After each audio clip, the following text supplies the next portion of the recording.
तो हम पढ़ेंगे यहाँ पे डायबिटीज़ मेलाइटिस के बारे में। जैसा कि मैंने बोला कि डायबिटीज़ जो मेलाइटिस है वो 2 टाइप की होती है। अब 2 टाइप की होती है, बट एग्ज़ैक्टली वो क्या, कैसे, क्या होता है, उसका मैनेजमेंट, उसके कॉजेज़, उसके साइन सिम्पटम्स और हम उसको कैसे-कैसे प्रिवेंट कर सकते हैं, यहाँ पे हम आज जानेंगे। तो शुरू करते हैं। फिर देखते हैं हम, लाइक जैसे कि आगे बढ़ते हैं। यहाँ पे हम इसकी डेफ़िनेशन की बात करेंगे। अगर हम इसकी डेफ़िनेशन की बात करें तो सबसे पहले एक ये मेटाबॉलिक डिसऑर्डर है। ऐसा नहीं है कि हमें पूरी बॉडी में एक्चुअली अलग-अलग टाइप के डिसऑर्डर है। तो ये खाने-पीने से रिलेटेड, यानी हमारे मेटाबॉलिज़्म से रिलेटेड डिसऑर्डर है। उसके अलावा ये एक्यूट नहीं, क्रॉनिक होता है। यानी ये एक बार हो गया तो ये लंबे टाइम तक रहता है, ना कि आप सोचो कि थोड़ी देर में ठीक हो जाएगा, नहीं। ये क्रॉनिक होता है। उसके बाद बात करें कि इसमें क्या होता है, जो हमारा ब्लड ग्लूकोज़ का जो लेवल होता है वो हाई हो जाता है। मतलब ब्लड ग्लूकोज़ का जो लेवल है वो इंक्रीज़ हो जाता है। क्यों? क्योंकि जो हमारी डेफ़िशिएंसी हो जाती है इंसुलिन हार्मोन की। किस चीज़ की? इंसुलिन हार्मोन की। और जो या फिर जो हमारा इंसुलिन है वो अच्छे से अपना काम नहीं कर पाता है, उसका जो एक्शन है वो इनइफ़ेक्टिव हो जाता है। अब हम आगे बढ़ते हैं। तो अब देखते हैं कि इंसुलिन क्या होता है। अगर हम इंसुलिन की बात करें तो अगर आपने सुना होगा तो हमारी बॉडी के अंदर पैनक्रियाज़ होती है। क्या होती है? पैनक्रियाज़।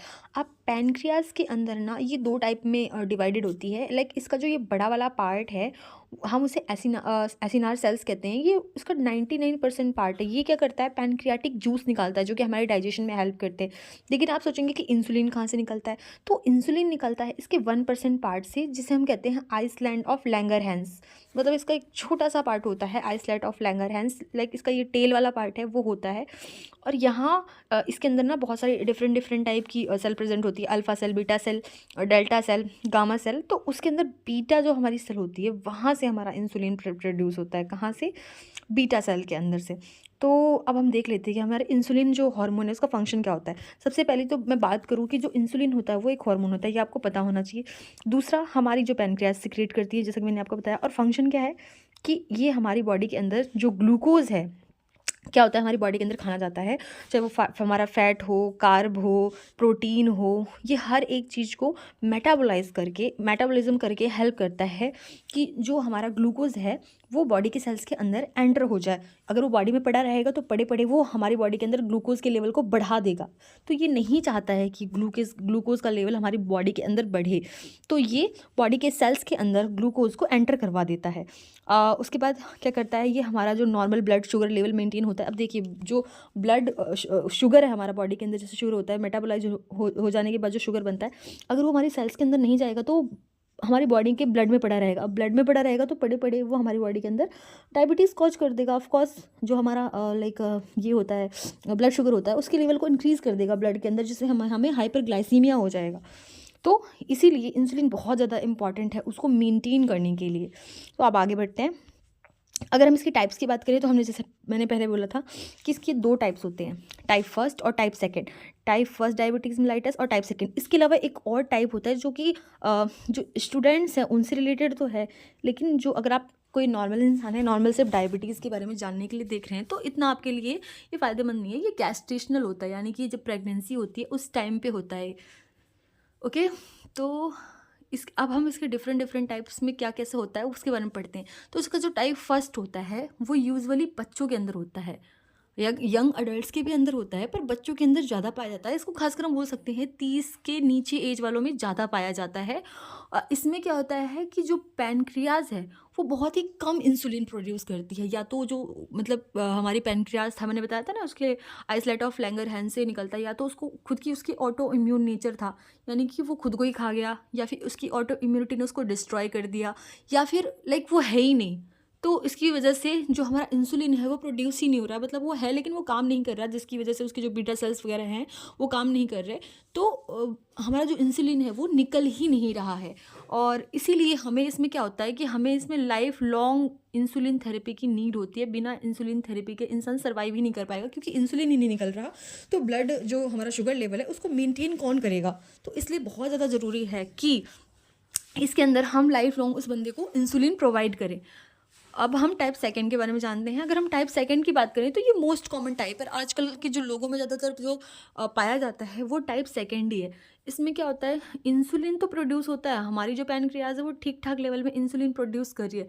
लेकिन दिक्कत है कि जो हमारे इंसुलिन के रिसेप्टर होते हैं, देखिए सिंपल सी बात है, मान लो कि कोई भी चीज़ है, मैंने आपको कोई एक खत दिया, मैंने बोला कि ये खत जाके आपको दे के आना है। तो आप कहोगे दे तो आऊँगा, लेकिन मुझे क्या पता इसको दे के कहाँ पे आना है? तो मैं आपको एक प्रॉपर एड्रेस बताऊँगी कि इस एड्रेस में आपको ये खत दे के आना है, तभी तो आप उसको जाके दे के आओगे।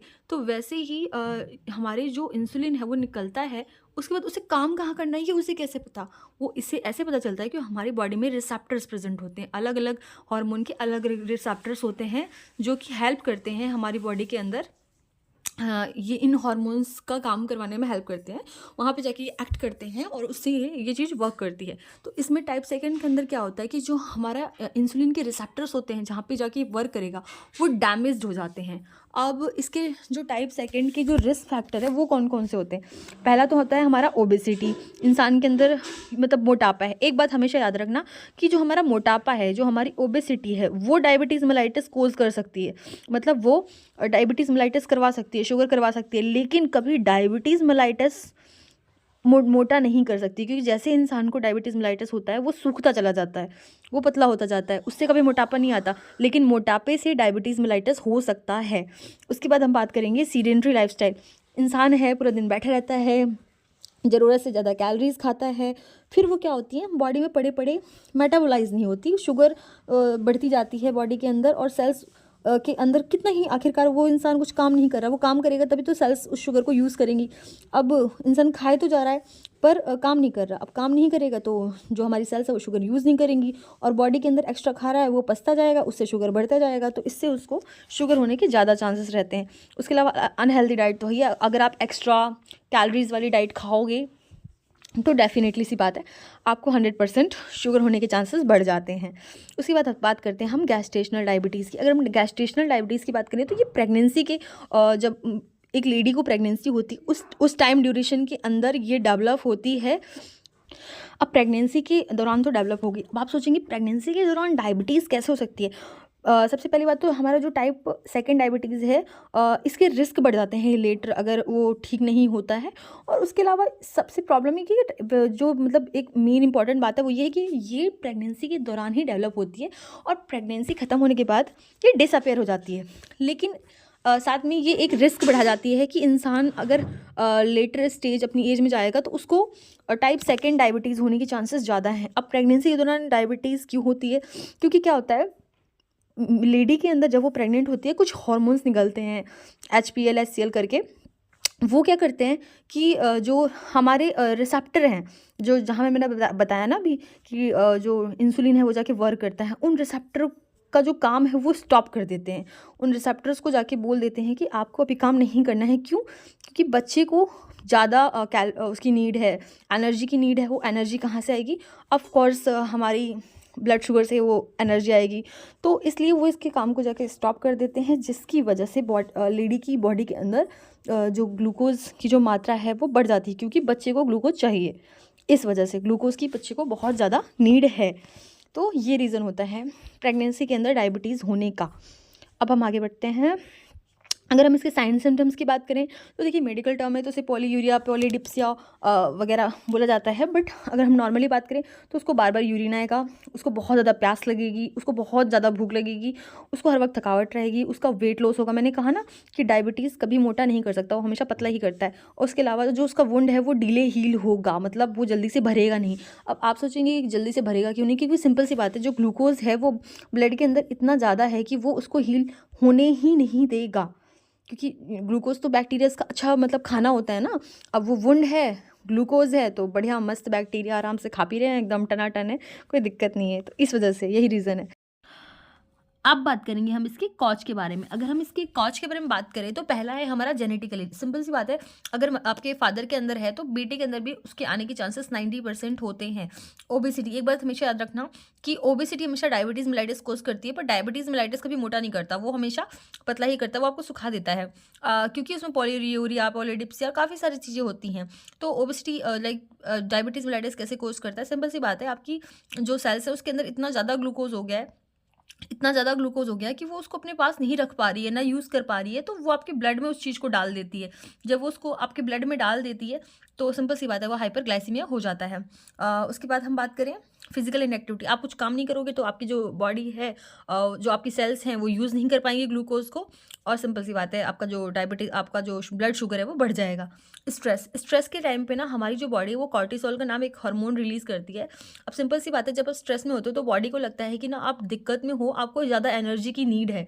इस वजह से वो फिर से आपकी बॉडी से ज़्यादा ग्लूकोज़ या फिर ज़्यादा ब्लड शुगर आपके ब्लड के अंदर वो शुगर को इंक्रीज़ कर देती है, ग्लूकोज़ को, क्योंकि उसको लगता है आपको एनर्जी की नीड है। इस वजह से भी ब्लड शुगर इंक्रीज़ हो जाता है। उसके अलावा अनहेल्दी ईटिंग्स, देखिए सिंपल सी बात है, आप 2 रोटी, सब्ज़ी और सलाद खा रहे हैं, तो उसमें उतनी कैलोरीज़ हैं जितनी कि आप एक छोटा-सा चिप्स का पैकेट खा रहे हैं, उतनी सेम 500 कैलोरीज़। तो इसीलिए कहते हैं कि अनहेल्दी उस, और इसमें तो आपका पेट भरेगा 2 रोटी सब्ज़ी में, लेकिन वो चिप्स का पैकेट खा के आपको लगेगा आपने कुछ खाया ही नहीं है। तो इसीलिए कहते हैं कि अनहेल्दी चीज़ें नहीं खानी चाहिए, सिंपल सी बात है। अब हम आगे बढ़ते हैं। अगर हम आगे बात करें तो इसके डायग्नोस्टिक टेस्ट की, इसमें कौन-कौन से डायग्नोस्टिक टेस्ट होते हैं। अगर इसमें डायग्नोस्टिक टेस्ट की बात करें तो पहला है fasting blood glucose test. Simple सी बात है, आप खाली पेट जाके अपना ब्लड शुगर टेस्ट करा सकते हैं। इसके बाद आता है रैंडम मतलब आपने खाना खाया है उसके 2-3 घंटे के अंदर कभी भी करा सकते हैं जाके चेक। उसके अलावा HbA1c, ये एक्चुअली 3 महीने के अंदर होता है। इसमें ना देखा जाता है कि आपका जो ब्लड है, आपके ब्लड के अंदर ग्लूकोज कैसे बाइंड होता है, वो चेक किया जाता है आपके हीमोग्लोबिन के साथ। और उसके बाद आता है ओरल ग्लूकोज टॉलरेंस टेस्ट, मतलब आपको लाइक ग्लूकोज आपको कुछ लाइक ऐसे देंगे, कुछ ड्रिंक टाइप की देंगे, और उसके बाद आपको वो पिला के देखेंगे और कि आप कितना ग्लूकोज आपकी बॉडी टॉलरेट कर पाती है और कितना उसके हिसाब से वो इंक्रीज़ होता है। तो ये वो टेस्ट होता है। अब हम आगे बढ़ते हैं। अगर हम आगे की बात करें इनके नॉर्मल रेंज की, देखिए सिंपल सी बात है कि जो फास्टिंग ब्लड ग्लूकोज होता है वो 70 से 99 mg पर DL होता है। अगर आप खाली पेट हो तो आपका इसके अंदर रेंज के अंदर ब्लड शुगर आना चाहिए, तो नॉर्मल माना जाएगा। अगर आपने कुछ खाना खाया है, खाना खाने के बाद आपका 140 से नीचे आना चाहिए। अगर वो 140 से नीचे है तो वो नॉर्मल है। रैंडम ब्लड ग्लूकोज जैसे आपने कभी भी ले लिया खाना खाने के बाद, तो भी वो 140 से नीचे ही आना चाहिए। और अगर हम HbA1c की बात करें जो 3 महीने के अंदर होता है, ये 5.7% से कम आना चाहिए, तब हम इसको नॉर्मल मानेंगे। अब नेक्स्ट बढ़ते हैं अब हम इसके कॉम्प्लिकेशंस की बात करते हैं। देखिए सिंपल सी बात है, कोई चीज़ है अगर वो एक बार आपकी बॉडी में हो जाती है तो वो कुछ ना कुछ कॉम्प्लिकेशंस भी करती है। आपको उस टाइम तो पता नहीं लगता, बट सीरियसली वो काफ़ी ज़्यादा कॉम्प्लिकेशन कॉज करती है। इसलिए इसीलिए कहते हैं कि हमें जितना जल्दी हो सके उस चीज़ को ट्रीट करना चाहिए, उस चीज़ को प्रिवेंट करना चाहिए, क्योंकि इन फ्यूचर अभी तो वो एक चीज़ है, आगे जाके वो कितनी चीज़ों में कन्वर्ट हो जाए कुछ भी नहीं पता। तो यही रीज़न है कि हम हर एक बीमारी को जल्द से जल्द ठीक करने की कोशिश करते हैं। तो कॉम्प्लिकेशन की बात करें तो पहला तो अगर आपको डायबिटीज़ में है तो कार्डियोवास्कुलर डिजीज़ होने की चांसेस बढ़ जाते हैं।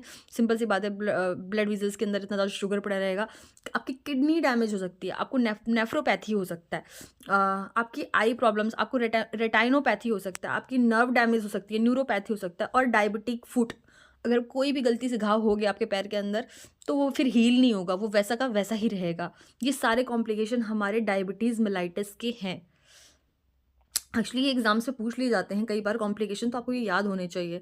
अब हम आगे बढ़ते हैं। अगर हम मैनेजमेंट की बात करें तो आप क्या कर सकते हो? सिंपल सी बात है, पहला तो आप अपनी हेल्दी जो डाइट रखो, एक बैलेंस डाइट रखो। अगर आपको पता है कि 500 किलो कैलोरी आप खा रहे हो किसी ऐसी चीज़ में जिससे आपका पेट नहीं भरेगा, उसे स्किप करो, उसे मत खाओ। उसकी जगह आप रोटी सब्जी या जो भी ऐसी चीज़ खाओ जिससे आपका पेट भरे।